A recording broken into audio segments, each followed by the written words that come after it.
Alright, this is just a short video about adding calculated fields to a pivot table. So I'm using EX12 plumbing, which you would have done steps A to H already.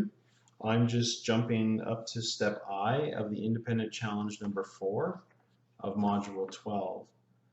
So the detailed steps or information, if this video does not help, is on page 283. You can follow along there.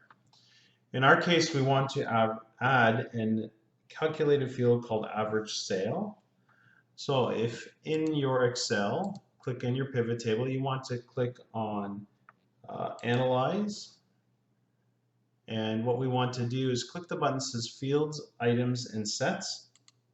Okay, and in our case, we want to add a calculated field. Okay, so this extra dialog box pops up.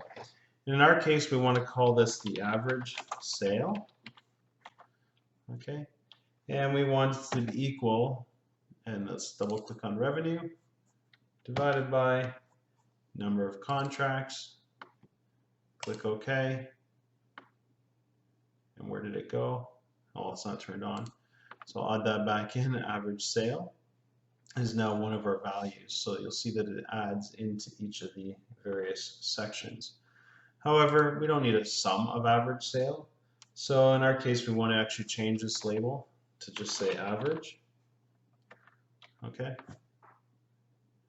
And we can actually auto-fit that as well. Just get rid of some of the blank space. And that's all we have for this. Just a little bit of extra help if you need it.